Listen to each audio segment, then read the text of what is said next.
On va commencer de toute manière, on allait commencer avec vous. Oui. Donc voilà, vous êtes donc chef du bureau qui traite les sujets de l'énergie, de l'environnement et du transport à l'Agence nationale de la sécurité des systèmes d'information. D'abord, cette agence, c'est quoi exactement ? Alors, l'ANSSI, l'Agence nationale de la sécurité des systèmes d'information, c'est l'autorité nationale en matière de sécurité et de défense des systèmes d'information. Donc en gros, on est une autorité qui est rattachée au Premier ministre et qui porte tout un tas de sujets qui visent à assurer cette défense et surtout à développer le domaine de la cybersécurité au travers de la société, donc des entreprises privées comme des administrations. D'accord. Notamment, donc chez nous, on a plusieurs pôles de compétences. On va avoir des gens qui travaillent sur le cadre réglementaire, qui le portent, qui le font évoluer. C'est les gens que je représente principalement, qui sont directement articulés avec la société civile, l'administration privée. Et ensuite, on va avoir des gens qui, eux, sont plutôt orientés sur l'opérationnel, c'est-à-dire il y a tous les jours des opérations. On va dire qu'à peu près par jour, il y a 3 grosses opérations qui nous arrivent et qu'on aide à solutionner, quoi. Voilà. Et puis après, on a des gens qui sont plutôt du domaine de la recherche ou de tout ce qui est développer l'écosystème, c'est-à-dire faire en sorte qu'on ait des produits et des services qui soient plus à même de répondre aux besoins en matière de cybersécurité, donc avec des certifications ou ce genre de choses, quoi. D'accord, très bien. Je vais demander à Madame Gaillard de nous rejoindre, qui est en train d'attendre. Et Monsieur Vaté, il nous rejoint dès Nantes par vidéoconférence. Bonjour. Bonjour. Merci d'être là. Nicolas Broutin, dans quelle mesure est-ce que la cybersécurité est-elle un sujet d'importance dans le secteur des énergies de la mer aujourd'hui ? Dans les secteurs des énergies de la mer, et je dirais même plus largement des énergies renouvelables, c'est d'une importance du fait que c'est des secteurs qui se développent actuellement. C'est souvent des petites structures. Et ces structures-là, elles portent finalement tout un pan de compétences qui est finalement une partie de la compétitivité des différents pays. Et la cybersécurité vise à justement protéger les données, le savoir-faire, les compétences qui sont acquises, accumulées de ces entreprises-là. Donc finalement, sans sécurité informatique aujourd'hui, on prend le risque de donner à la concurrence ou à n'importe qui d'ailleurs, finalement tout ce qu'on a capitalisé au cours de notre travail, de la durée de vie de notre entreprise, quoi. Et il y a une vraie menace sur les énergies renouvelables, surtout aussi en mer ? Alors, il n'y a pas vraiment de distinction entre en mer et sur le sol. Le fait est qu'aujourd'hui en mer, si on prend l'exemple de la France seulement, il n'y a pas encore beaucoup de moyens de production qui sont développés. Donc la menace, elle est relative, elle est plutôt sur finalement la compétence et la connaissance de ces entreprises-là. Mais oui, sur les énergies renouvelables, il y a une menace qui est assez forte. Sur l'énergie en général, il y a une menace qui est assez forte. Pourquoi ? Parce que l'énergie, déjà, c'est un secteur d'activité qui revêt des contraintes géopolitiques très fortes, donc qui attire beaucoup de monde, notamment des acteurs malveillants de tout type, à commencer par les gens qui sont opportunistes pour faire de l'argent, qui évidemment se tournent vers ce secteur-là puisqu'ils savent qu'il y a beaucoup d'argent à prendre. Les caractéristiques même du secteur de l'énergie qui sont que et en particulier de l'électricité, qui sont couvertes par les énergies renouvelables, c'est qu'on ne peut pas arrêter l'électricité comme ça du jour au lendemain, et donc du coup ça rend chez les acteurs de ce secteur-là nécessaire la continuité de cette activité-là. Et ça, de plus en plus, les attaquants, les hackers en sont conscients et surfent sur cette vague-là pour attaquer ces acteurs, et sachant qu'ils seront plus à même de payer une rançon dans le cas de figure où ils seront mis en difficulté, forcément. De même, il y a tout le jeu géopolitique qui vient influencer énormément les choses, et on le voit beaucoup récemment avec le conflit russo-ukrainien. Il y a une tension forte sur le gaz qui fait qu'il y a un report des besoins de production sur les autres modalités de production. Ce qu'on constate indépendamment, donc je ne dis pas qu'il y a une relation de cause à effet, mais on peut très sérieusement se poser la question, c'est que les attaques sur le secteur des énergies renouvelables, en particulier en Allemagne, est très important ces derniers mois. Il faut noter que là, nous, entre 2020 et 2021, il y a eu quand même 1000 intrusions avérées, donc ça veut dire 1000 hackers qui ont su s'insérer sur le réseau d'une entreprise. Un peu plus... Dans les énergies renouvelables? Non, dans tout secteur confondu, mais seulement ce que l'ANSSI a observé, seulement ce qui a été reporté à l'ANSSI. L'ANSSI, c'est finalement que l'Agence nationale française qui reçoit des informations principalement par les gens qui sont tenus de lui en envoyer et pas par justement les acteurs des énergies renouvelables qui n'ont pas juridiquement de devoir de reporter à ce niveau-là. Et par contre, spécialement sur les énergies renouvelables, entre 2020 et 2021, on a eu 4 structures des énergies renouvelables françaises qui ont été ciblées. Et là, on voit déjà depuis seulement le début de l'année, chez nos confrères allemands, il y a eu Vestas, Enercon, Nordex et 2 autres dont je tairai le nom, qui ont été également attaqués depuis le début de cette année. Il y a eu une grosse affaire avec un satellite qui a été ciblé également, qui a eu pour conséquence la mise à l'arrêt d'une partie des capacités de conduite de 5000 turbines allemandes. Donc c'est pas rien. Et tout ça, on peut éventuellement le rattacher au conflit qui pourrait, d'un certain point de vue, avoir intérêt à mettre sous tension les capacités d'une partie de l'Europe en matière de production d'électricité. Vous êtes l'agence française, il y a aussi d'autres agences similaires dans les autres pays avec lesquelles vous êtes... Ouais. Tous les États membres possèdent une agence ou sont en train de la construire. Tout le monde n'est pas exactement au même niveau, mais oui. Et il y a évidemment des infrastructures européennes qui existent. Il y a un équivalent, on va dire, à l'ANSSI au niveau européen qui s'appelle l'ENISA et qui vient fédérer un petit peu l'ensemble du réseau européen, qui peut d'ailleurs, voilà, et qui s'appuie aussi sur différents réseaux européens, dont le réseau Cyclone pour les problématiques de gestion de crise, par exemple. D'accord. Et que faire contre ces menaces? Est-ce qu'il y a des manières de faire, des solutions? Alors oui, il y a des solutions. Ça commence par les rudiments, c'est-à-dire mettre en place une politique de sécurité des systèmes d'information et devenir maître de son patrimoine informatique. Alors, avant de terminer sur votre question, je pense qu'il y a un point qui est important, c'est comprendre qu'est-ce que c'est que la philosophie de la cybersécurité. Évidemment, ça s'appuie sur la philosophie de la sécurité, mais parallèlement à ça, aussi finalement, il y a un parallèle à faire avec l'histoire de l'IT. Quand l'IT est arrivé il y a, on va dire, 20 ans, il y a 20 ans, c'était encore précaire dans les entreprises, c'était souvent une petite cellule, des hurluberlus qui faisaient ça dans leur coin. Derrière, ça a commencé à prendre de l'ampleur puisqu'on s'est rendu compte des capacités d'industrialisation que ça représentait.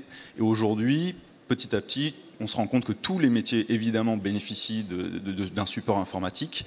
Et on se rend compte qu'on a eu besoin de créer carrément un service informatique, mais aussi une compétence transverse en informatique, parce que les métiers eux-mêmes, ayant des compétences spécifiques, font du développement de leur côté, ou payent pour du développement de leur côté. Donc aujourd'hui, tout le monde est baigné dans une logique de maîtriser finalement son outil principal qui est l'informatique. Ce qui veut dire quoi? Ce qui veut dire que c'est hautement transverse l'informatique. La cybersécurité, ça s'applique sur cette couche d'informatique, donc c'est hautement transverse également. Donc ça veut dire que c'est déjà l'affaire de tous, quoi. Et tout ça pour dire quoi? Tout ça pour dire que, bien sûr, pour y répondre, il faut faire en sorte que tout le monde à son niveau se sente concerné, ce qui est le plus difficile. Ça implique une transformation au sein des comportements, des usages dans l'entreprise qui sont vraiment très complexes à mettre en œuvre. Là, on en est plutôt à l'étape où on passe pour les plus avancés, on est passé déjà de la cellule au service. Maintenant, il y a la partie transverse qui doit être construite, et voilà. Et ça, c'est pour les plus avancés. Les moins avancés en sont à avoir un référent qui sait de quoi il parle et qui essaie d'impulser des dynamiques en interne chez lui, des bons comportements, d'éveiller les gens, quoi. Et pour vous, c'est adapté au niveau d'urgence de la menace? Alors, c'est une réponse qui est très complexe à donner parce que finalement, qu'est-ce que le niveau d'urgence de la menace? Tant qu'on ne s'est pas fait attaquer, souvent on n'est pas conscient de est-ce que je suis concerné ou pas. Le fait est qu'aujourd'hui, un acteur malveillant s'adresse à n'importe quel type de structure à partir du moment où il trouve un point d'entrée. Et donc non, tout le monde est concerné en fait. Il n'y a pas de structure moins concernée que d'autres. On pourrait supposer que pour des raisons de velléité économique, les acteurs s'adressent à des gros groupes. C'était vrai. Maintenant, les gros groupes commencent à être organisés, donc ça devient plus compliqué de trouver ce qu'on appelle des portes d'entrée. En gros, il faut s'imaginer, en cybersécurité, c'est comme en informatique.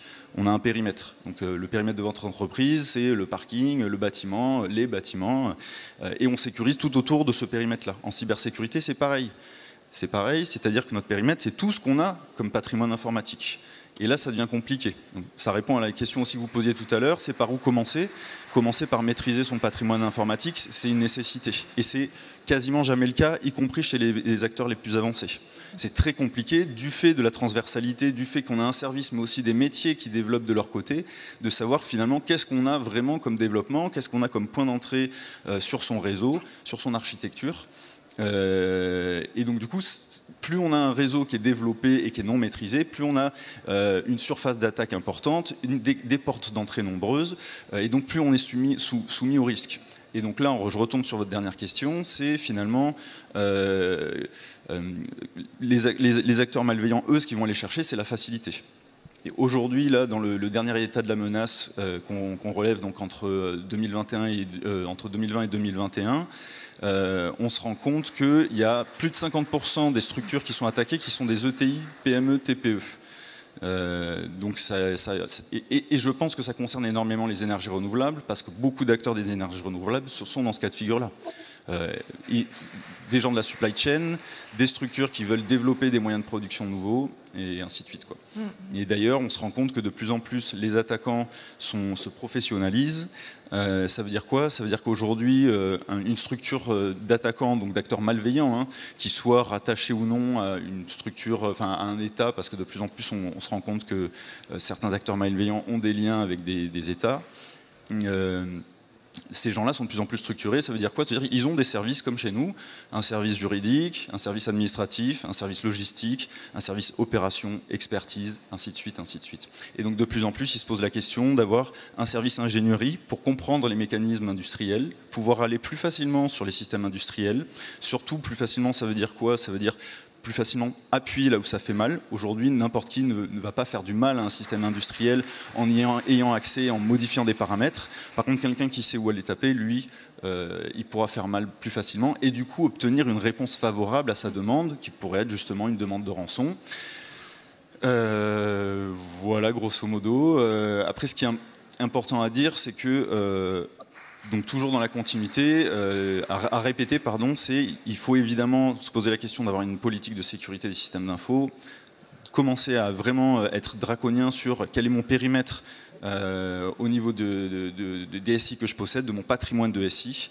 Voilà.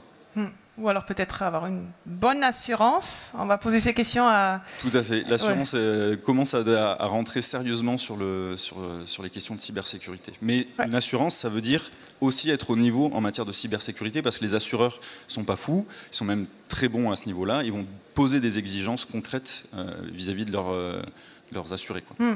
Pour ça aussi, on a un expert avec nous qui est donc Laurent Watté, qui nous rejoint de Nantes. Vous êtes courtier chez BC. Et alors, pour vous, on a entendu tout à l'heure qu'il y a beaucoup de risques de cybersécurité par rapport aussi aux énergies renouvelables. Alors, ce risque existe. Peut-on le transférer? Alors oui, je vais reprendre un peu les propos de Nicolas Broutin. C'est quelque chose qui n'est pas aujourd'hui spécifique aux énergies renouvelables. Je vais faire un peu d'histoire pour situer un peu le contexte dans lequel on se trouve aujourd'hui, et tout d'abord préciser que acheter de l'assurance, c'est pas plus compliqué que d'acheter de l'acier. Ça reste un marché drivé par une politique d'offre et de demande, et les marchés sont structurés et évoluent en fonction de l'évolution de l'offre et de la demande. Le risque cyber n'y échappe pas. En fin de compte, si on fait un peu d'histoire, au début des années 90, fin 90, on a eu une première émergence d'assurance cyber avec le bug de l'an 2000. Je ne sais pas si certains se rappellent. On a eu quelque chose qui s'est créé et qui a moutonné un certain temps, à peu près au même niveau qu'étaient les entreprises en termes de prise de conscience des risques. Et donc, ce qui fait que entre 2000 et 2017, on a eu une évolution du marché de l'assurance cyber qui s'est créé, qui a été un marché en structuration, qui n'était pas forcément sinistré. Donc on avait plutôt un marché favorable aux assurés, parce que plus d'offres que de demandes d'assurance. Donc une souscription facile, on ne posait pas de questions, on ne vous demandait pas si vous aviez un SOC, un SIEM, un EDR ou des choses comme ça.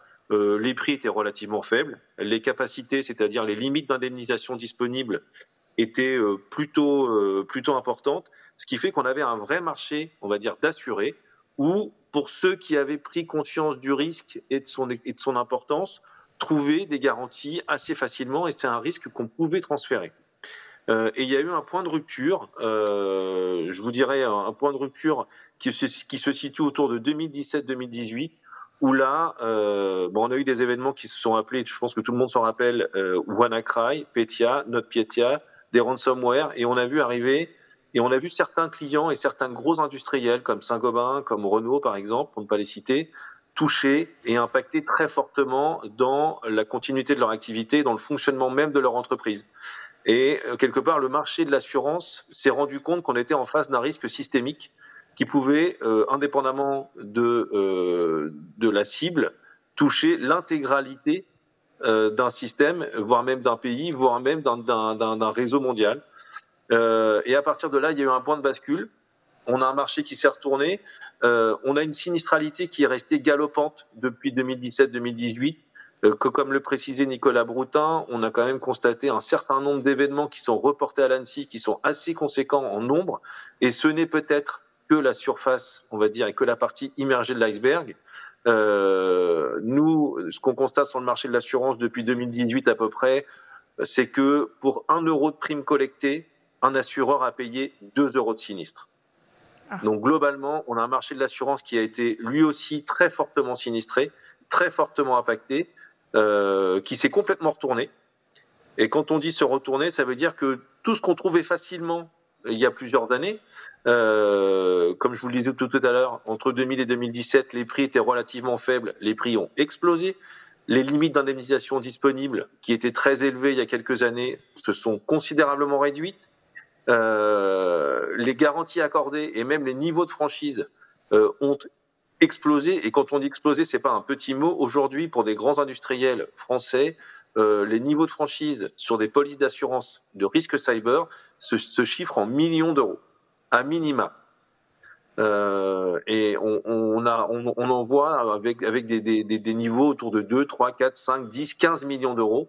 Tout ça est en fonction de l'historique de ce client, de sa sinistralité, et certains ayant subi des gros sinistres, aujourd'hui supportent des franchises excessivement élevées.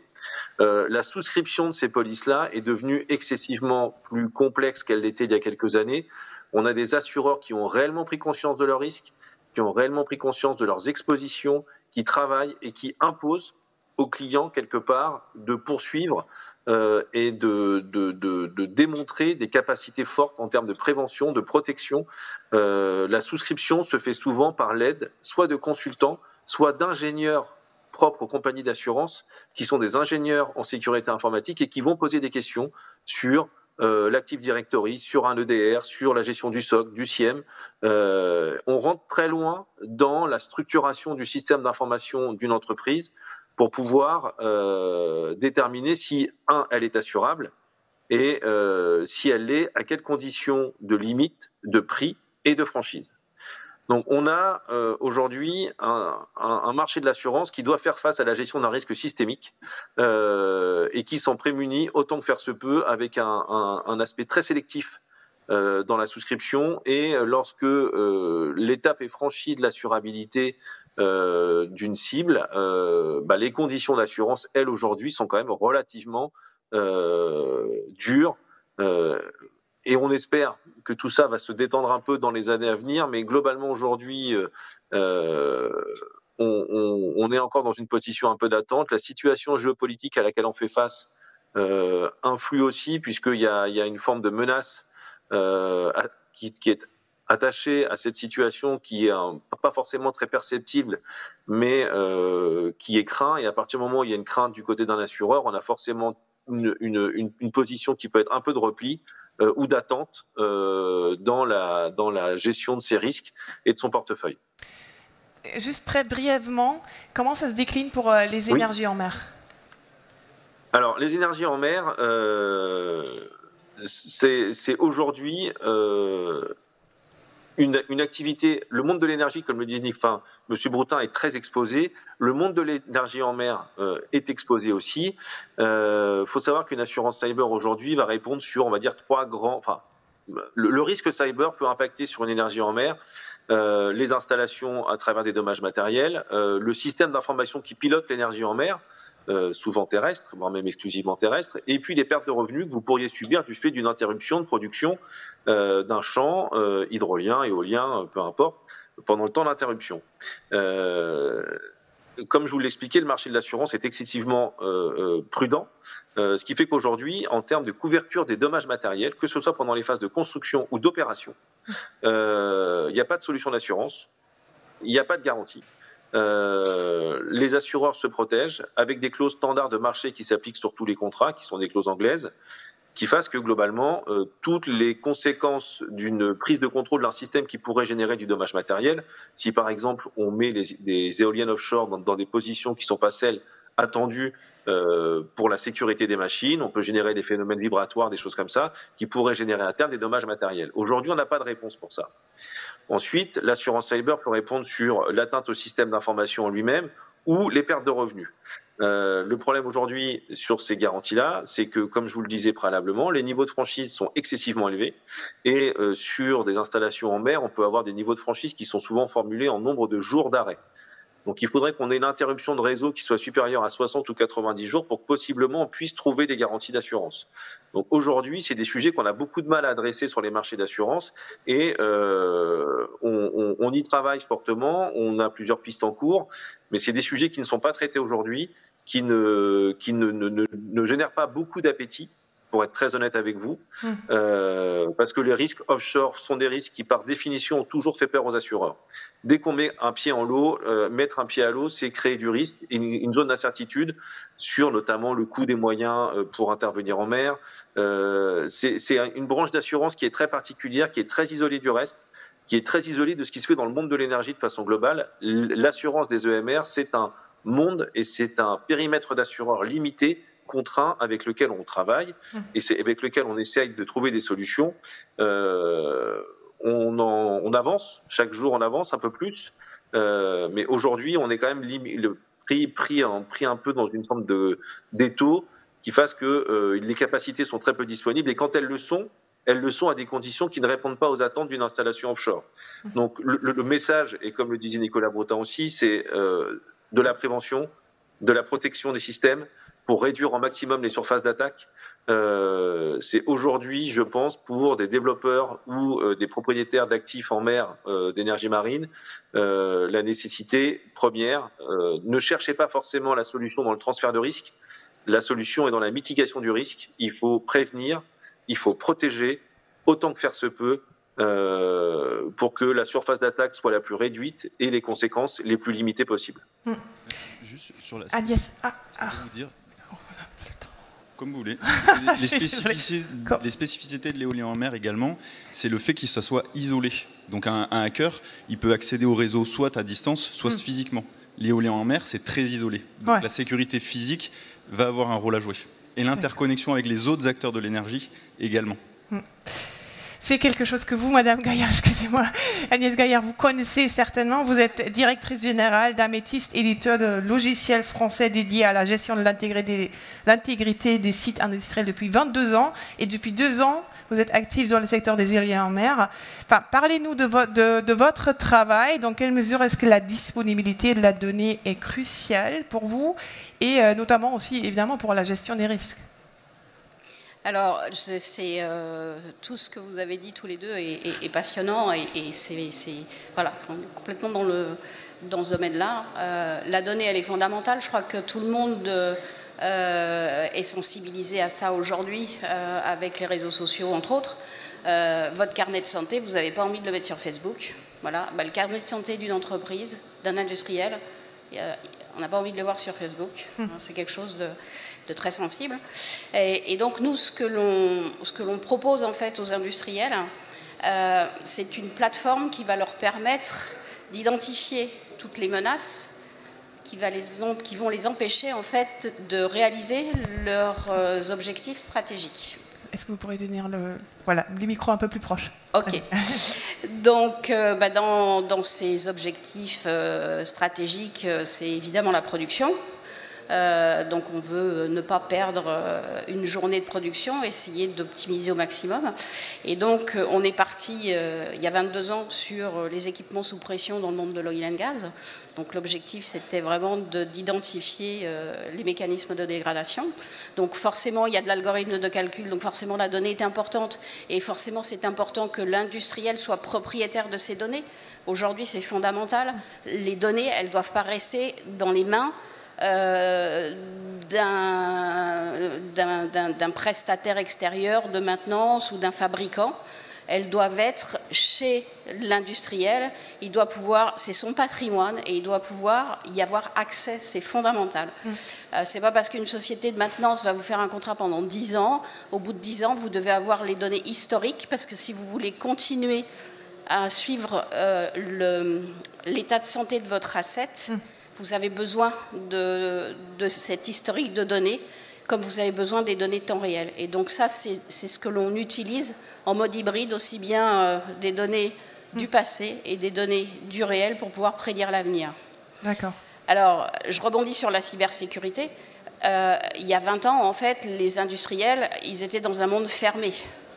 Dans le secteur pétrolier, quand vous avez une plateforme offshore, il y a deux systèmes d'information. Il y a le système d'information de la plateforme qui est opérationnel, qui est complètement fermé, et puis vous avez le système de gestion qui, lui, est complètement isolé de ce système de production. Aujourd'hui, donc, il n'y avait pas trop de problèmes avec la cybersécurité. Aujourd'hui, les sites industriels sont de plus en plus connectés. On a des capteurs partout parce que la donnée est devenue importante. Donc, il faut aller la chercher, la donnée, il faut la transmettre. Donc, en fait, tous ces capteurs qu'on installe, ça devient des points d'entrée pour le risque cyber. Et donc, dans cette plateforme qui est destinée à gérer les risques industriels, eh bien, évidemment, on a intégré la partie cybersécurité. Donc, on a sorti, il y a quelques mois, en fait, un module spécifique qui va permettre, en fait, de décrire toute l'infrastructure technologique, enfin, toute l'infrastructure digitale, donc les capteurs, les serveurs, les logiciels, toutes les barrières qu'on va mettre en place pour s'en protéger. Donc, l'industriel va pouvoir identifier toutes ces menaces, au sens ISO 27001 IBIOS. Il va pouvoir identifier toutes ces menaces, identifier le poids de ces menaces, parce que se protéger contre le risque cyber, on peut disperser les efforts et mettre tout un tas de choses en place, mais il faut être sûr qu'on est concerné par la menace, sinon ça ne sert à rien, on met de l'argent, on jette de l'argent à l'eau. Donc en fait, on va aider l'industriel à se mettre dans une démarche d'amélioration continue par rapport au risque cyber, identifier ces menaces, mettre des barrières en place, les suivre, s'assurer qu'elles sont opérationnelles quand on va avoir une attaque, et puis mettre des plans d'action pour pouvoir s'assurer qu'on progresse, justement pour conforter l'assureur, et puis mettre en place des plans de reprise d'activité, parce que on aura tous une attaque, on en est conscient, enfin je pense que tout le monde doit en être conscient. On ne sait pas quand est-ce que ça arrivera, mais ça arrivera. Ce qu'il faut, c'est être prêt à repartir au plus vite. Et en fait, quand on utilise ce risque en fait en tant qu'outil de gestion pour la performance, mais aussi pour la résilience. Et pour nous, c'est quelque chose, c'est un avantage concurrentiel, parce qu'en cas d'attaque, si vous êtes capable de redémarrer très très vite, il n'y a pas d'impact, vous n'avez pas de rançon à payer parce que c'est prévu, c'est organisé, et voilà. Et nous, on a commencé à réfléchir en fait sur ce sujet-là, en se disant, voilà, un matin, on arrive devant le bureau, il n'y a plus d'immeuble. Qu'est-ce qu'on fait? Voilà. Et en fait, on a mis tout en place. En plus, on développe du logiciel, on héberge les solutions pour nos clients. Vous parliez de nombre d'attaques. Nous, on est à peu près à 200 tentatives par mois sur nos serveurs, et on est une PME de 12 personnes. Ouais. Donc, voilà. Par contre, on travaille avec des gros industriels, et comme ça devient difficile de rentrer chez ces industriels pour une attaque cyber, en fait, ils passent par les PME, et les PME doivent fondamentalement se protéger. Et ça devient une exigence. Voilà. Et en fait, ce qui doit passer chez l'assureur, c'est le risque résiduel.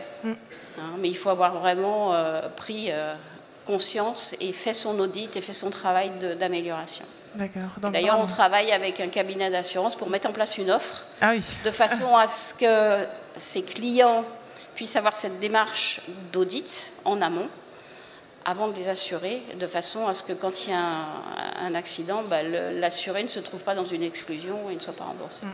Bon, un sujet passionnant de toute manière. Je suis vraiment désolée, on va devoir s'en arrêter là. Merci beaucoup à vous deux. Merci beaucoup, Monsieur Vatté, à nous avoir rejoints dès Nantes. Merci à vous pour avoir écouté cette table ronde passionnante. Et voilà.